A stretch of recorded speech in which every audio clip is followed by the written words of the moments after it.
Dzisiaj pokażę wam sporo ciekawych Hot Wheelsów Mainline, zabiorę was ze sobą na hunta, no i część modeli powieszę na ściankę. Dodatkowo otworzymy najnowszy model z serii Elite 64. No a tak się składa, że ostatnio wszystkie swoje mainniki zamiast wieszać na ścianę to kładłem tam. No i uzbierało się już tego naprawdę sporo, ja to będę musiał przesortować, co jest powtórkami, a co nie. Ale zanim to musimy pojechać kupić haczyki. No i pierwszy sklep, do którego wlatuję, to Deals. Oczywiście główny cel to zakupy haczyków, ale jak już tu jestem, to idziemy na hunta. Coś tam wisi, resztki z serii Pearl and Chrome i co śmieszne, to zostały same Twin Mille w wersji Tuned, czyli te zgniecione. Oprócz tego jakieś resztki z szybkich i wściekłych, a jak jeszcze nie macie tego setu, to jest on dostępny również na moim sklepie krajen.pl. Przechodząc do mainów, to na wierzchu leżał Treasure Hunt. Deora 3, totalnie mi nie siedzi ten model. Ja jak idę na hunta, to często zamiast grzebać po prostu się schylam i czytam nazwy modeli. No ale nic więcej ciekawego tam się nie kryło. Z wierzchu zgarnąłem El Camino, był jeszcze fajny kład od Tesli i Deora 2. Główny cel zakupowy to miały być haczyki, ale jak na złość ich nie było. Zanim pójdziemy do następnego sklepu, to pokażę wam co kupiłem. No i finalnie w Pepco kupiłem dwa modele. Pierwszy z nich to Chevrolet El Camino z 1980 roku. Model ma na sobie naprawdę fajny czerwony lakier oraz bardzo przyjemną grafikę na boku. Tutaj z przodu jest jeszcze logo Hot Wheels, kółeczka czarne z takim złotym rantem. No ogólnie model prezentuje się bardzo dobrze. Drugi model, który kupiłem to Mailed It, czyli taki van do rozwożenia poczty, ale ten van przerobiony jest na auto pod drag race. Zobaczcie, z tyłu tutaj ma właśnie takie kółeczka, żeby po prostu nie podnieść się za bardzo do góry przy ruszaniu. Tutaj na opakowaniu na grafice widzimy dwie wielkie turbosprężarki, no i oczywiście znajdują się one też w modelu. Co prawda w modelu zamiast chromowane to są po prostu białe. No model ciekawy, niekoniecznie moje klimaty, ale jest to Treasure Huncik, a jak widzę Treasure Hunta, no to zawsze sobie go tam wezmę do kolekcji. Pora na Pepco. Fajny, duży stand, ale jak widzicie, ktoś już tu był, bo modele były idealnie poukładane w rządki. Najlepsze smaczki już dawno wykupione, ale mimo to zostało kilka ciekawych. Fajna Cupra, legendarny model Hot Wheels, czyli Roger Dodger, schowane Lamborghini Miura, a za Lambo jeszcze Ford F-150, no i Maserati Shamal. Szczerze mówiąc, myślałem, że to Maserati będzie bardzo szybko znikać z półek, ale jednak w Polsce króluje motoryzacja japońska i niemiecka.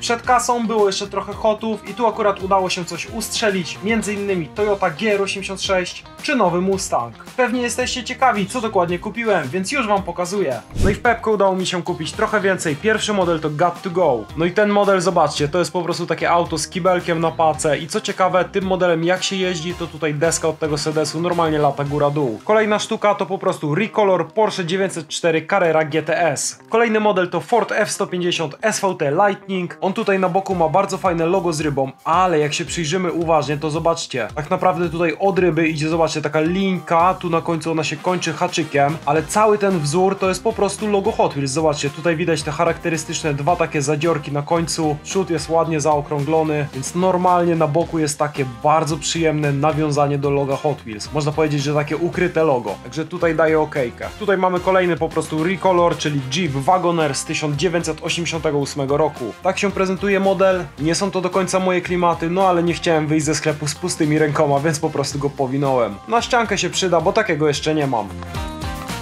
Dalej, Ford Mustang Shelby GT500 z 2020 roku. Bardzo podoba mi się lakier w tym modelu. Jedna karta jest idealna, więc ona poleci na ściankę. Druga tutaj jest trochę wygięta, ale w sumie można to łatwo naprostować. Ale i tak chciałem sobie jednego takiego Fordzika otworzyć.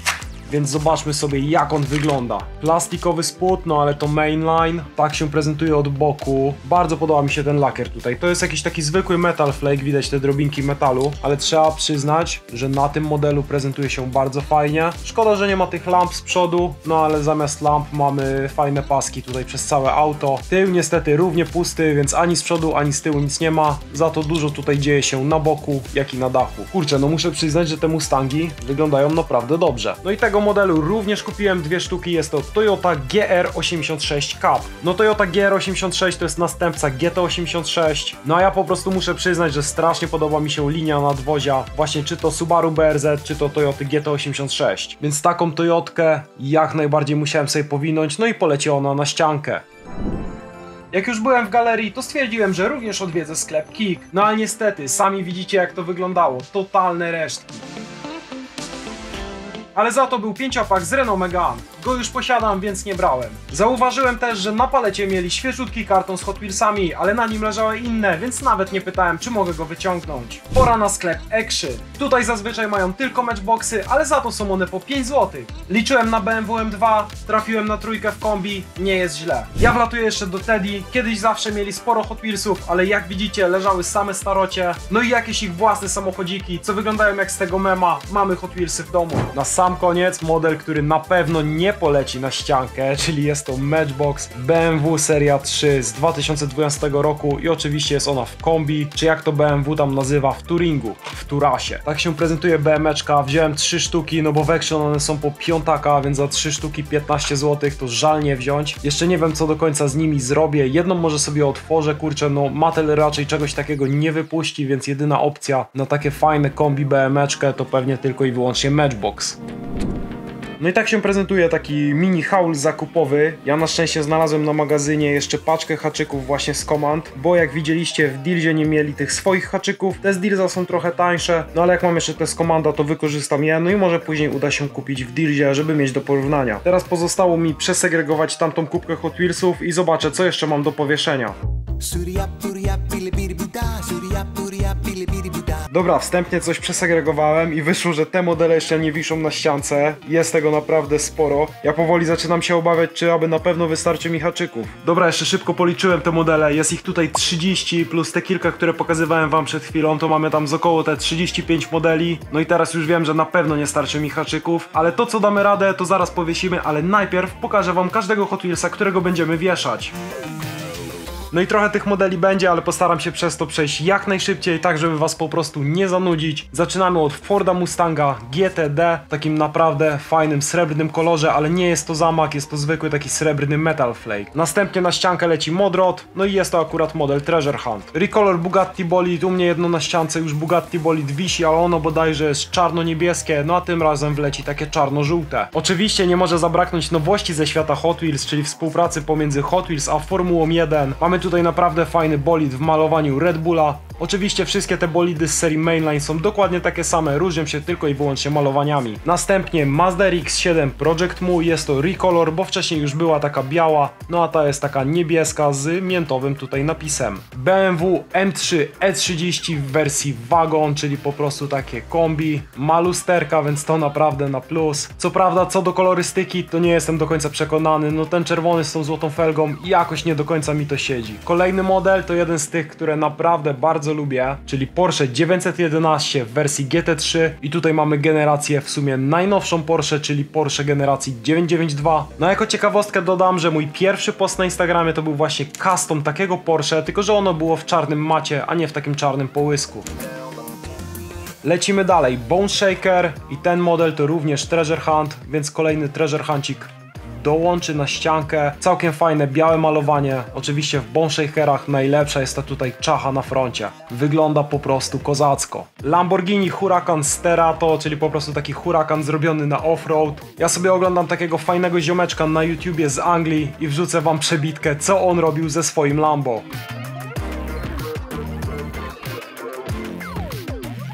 Także widzicie, no niektórzy właściciele używają go zgodnie z przeznaczeniem. Fajnie, że Lambo coś takiego wypuściło, no i fajnie mieć takiego Hot Wheelsa. Więc jest to naprawdę zacny dodatek do ścianki. Następnie Mazda MX-5 Miata, czyli zwycięzca Hot Wheels Legends Tour z 2024 roku. Jak widzicie, tutaj mamy oznaczenie, że jest to nowy model na 2025. Oczywiście w lewym górnym rogu mamy oznaczenie Hot Wheels Legends Tour. No i jest to taka miatka, nieźle przerobiona w taki styl, można powiedzieć, nie wiem, post-apo, w taki styl cyberpunka. Malowanie tutaj mamy ciemno-szare, przebijające się z takim naprawdę mocno kontrastującym zielonym. Bardzo dobrze to wygląda. Miata tutaj z tyłu ma taki fajny ducktail, kurczę, nie wiem jak to nazwać, taką płetwę rekina tutaj ma z tyłu na szybie. Też jest to na pewno ciekawy akcent. No i warto też zwrócić uwagę na to, że w tym modelu zrobione są lusterka.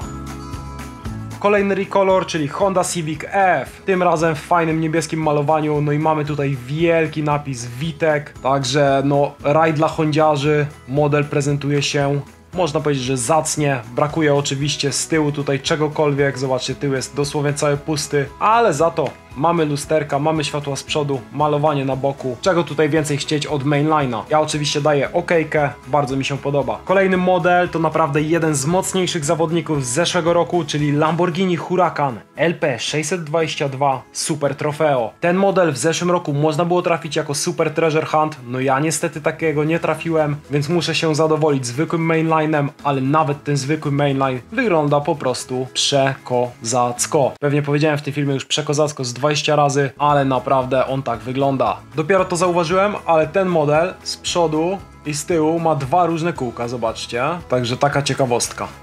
Mazda Repu, czyli pick-up z silnikiem Wankla. No czyli z tego typu silnikiem, co jest właśnie w Mazdzie RX-7 czy RX-8. Malowanie na boku auto jest w takim stylu japońskim i wygląda to jak najbardziej w porządku. Jeszcze fajną ciekawostką jest tutaj napis na masce Mazda Rotary Power, no a Rotary Engine to jest właśnie silnik typu Wankla, albo jak to niektórzy mówią, silnik typu Doritos. Kolejny recolor Audi Avant RS2, tym razem w kolorze takim, można powiedzieć, że to jest chyba turkusowy, ale nie jest to jedyne Audi, które dołączy na ściankę, bo mamy jeszcze Audi w kolejnym kolorze, tym razem taki ciemny, brązowawo-czerwony, nie wiem jak ten kolor nazwać. Jest to jak najbardziej kolor typu metalik, zobaczcie, opiłki metalu wyraźnie rzucają się w oczy. Tego Avanta RS2 ja już mam kilka sztuk na ściance. Oczywiście ten model ma wielu swoich zwolenników. Mega dużo osób poluje na wersję STH, która kiedyś wyszła. Ona była czarna.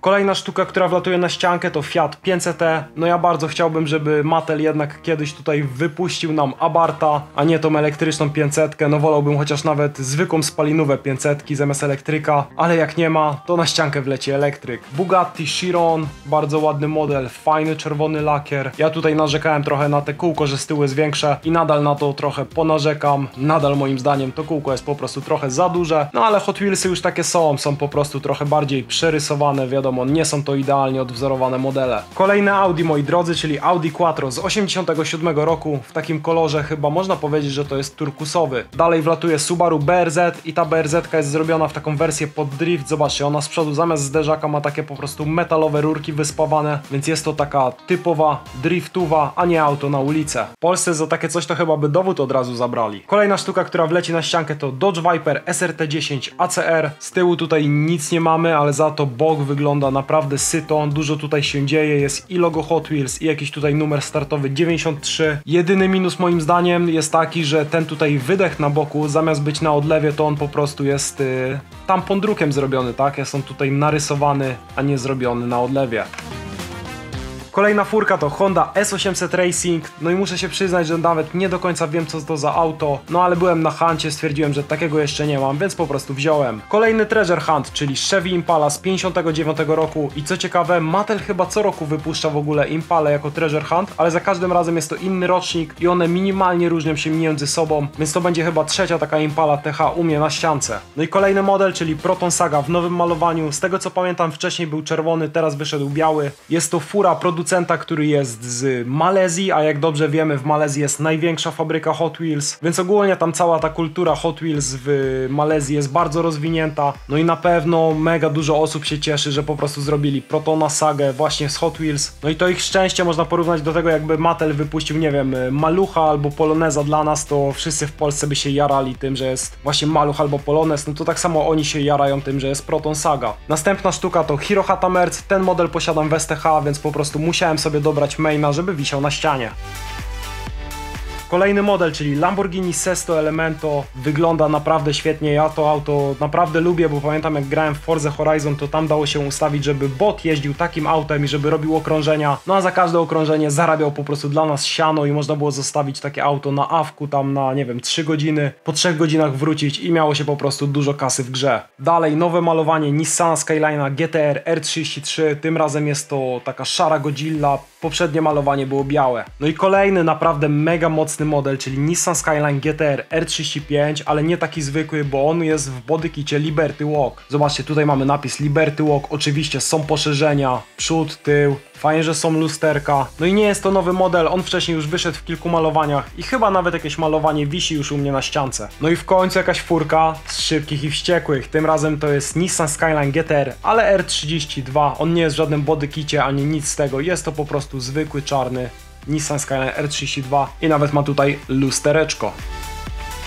No i kolejny treasure hunt, zobaczcie, jest to Fish and Chip. Ja w poprzednim odcinku troszeczkę go pominąłem, ale za nim kryje się dość ciekawa historia, bo jest to tak naprawdę model Jaguara, co prawda ze ściętym dachem, ale nadal to jest Jaguar. A czemu on się nie nazywa Jaguar? No bo podobno Mattel miał jakieś problemy z uzyskaniem licencji i żeby to obejść, to nazwali go po prostu Fish and Chip, co oczywiście nawiązuje do ryby z frytkami, czyli popularnego dania w Anglii, a Jaguar pochodzi właśnie z Anglii. Więc taka ciekawostka, a nam zostały jeszcze dwa naprawdę świetne modele. Zacznijmy sobie od tego genialnego Mercedesa 500e w takim ciemnym, zielonym kolorze. To jest model oczywiście z tego roku, widzimy to już po tej nowej karcie. Kurczę, muszę przyznać, że jest świetny. Ja, jak wcześniej wspominałem, na pewno będę chciał zrobić z niego customa, na pewno będę chciał zrobić coś na styl limuzyny. Nadal się bawię z customami, ale oczywiście jak będę robił już limuzynę, to na pewno wleci o tym odcinek. Wisienka na torcie, najlepszy model, ja sam się przyznaję, jestem Supra Kidem, bardzo lubię ten samochód, no po prostu linia nadwozia Supry dla mnie jest idealna. No i również ten Hot Wheels wygląda naprawdę świetnie, zobaczcie, on jest zielony, dodatkowo tutaj ma jakieś takie czarne grafiki przez bok auta wrzucone, ale naprawdę bardzo ciężko jest to nagrać, żebyście to dobrze zobaczyli. Oprócz tego model na złotych felgach, wielki spoiler tutaj mamy, z tyłu niestety pusto, za to wydech chromowany, to zawsze na plus. Z przodu są światła, no i logo Toyotki, że model bardzo, bardzo fajny. Jak już tutaj o Suprach gadamy, to jeszcze jako taki przeciek mogę wam pokazać, bo trochę sobie robimy customów na TikToku, na live'ach i zobaczcie, tutaj mamy przygotowaną Suprę już praktycznie pod malowanie, jeszcze tylko ją będzie trzeba wypolerować. No i ja tutaj w niej obciąłem ten spoiler, więc prezentuje się tak trochę lepiej bez tego spoilera. A tutaj mamy jeszcze taką zieloną, to jest jakiś lakier zielony z palety BMW. Może zaprezentuję to w ten sposób, troszeczkę lepiej to widać. No i zobaczcie, w tej również obciąłem spoiler, jeszcze jestem w trakcie malowania świateł, więc tylko czarną farbką póki co jest przód i tył. Jeszcze będę kończył te modele, więc pewnie w następnym odcinku pokażę wam, jak to wyszło. No a oprócz tego leży tutaj jeszcze armia kilku modeli, one wszystkie czekają na wymalowanie detali oraz później na psiknięcie ich na koniec lakierem bezbarwnym, żeby ładnie się błyszczały i żeby po prostu ciężko było je uszkodzić. No a mi zostało jeszcze powiesić wszystkie te modele na ściance, ale nie będę was oszukiwał, dzisiaj jest już trochę późno, więc lecę na chatę i dokończę to jutro.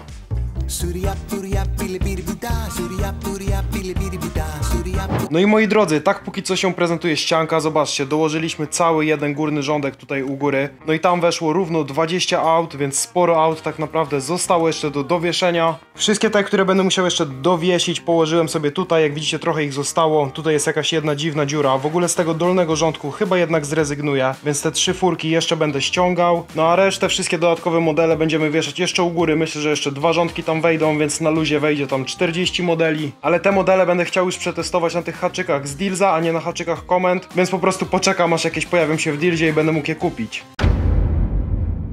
To jeszcze jedna sprawa, dzisiaj dostałem SMS-a o tym, że czeka na mnie paka, a w tej paczce powinno być nic innego jak najnowszy model z serii Elite 64, czyli Porsche 911 GT2 generacji, to jest chyba 993 z tego co pamiętam, w takim naprawdę świetnym malowaniu Advan. Więc co, jedziemy je odebrać. Pozdro, let's go, let's go. Dobra, jestem. Mam gigantyczny karton, trochę tego zamówiłem, ale proszę mnie tutaj nie nazywać skalperem, bo prosiaczek był dostępny na stronie Mattel Creations przez chyba 4 dni. Na początku tam wrzucili tego 50 000 sztuk, później trochę dołożyli, czyli było pewnie trochę ponad 50 000. Naprawdę każdy, kto chciał, to się załapał. Ja sobie wziąłem po prostu kilka sztuk więcej, ale z tego co widziałem na necie, to podobno niektórym zamiast prosiaka przysłali Toyotkę AE86 i jestem ciekaw, czy u mnie również wystąpiła taka pomyłka. Szczerze mówiąc, mam nadzieję, że się pomylili. Więc szybko tylko zerknę, czy to są same prosiaczki, czy jednak znajdziemy tu Toyotkę. O kurczę, ale wy tego nie widzicie za dobrze, ale patrzcie, każdy prosiak jest pakowany tak jak te nowe RLC. Każdy prosiak jest w takim pudełku. Wow, jestem zdziwiony, ale patrzę, czy numery się zgadzają. HWR 94, kurczę, chyba same prosiaki wrzucili. Lecimy na magazyn, przyjrzymy to do końca, czy na pewno są same prosiaki.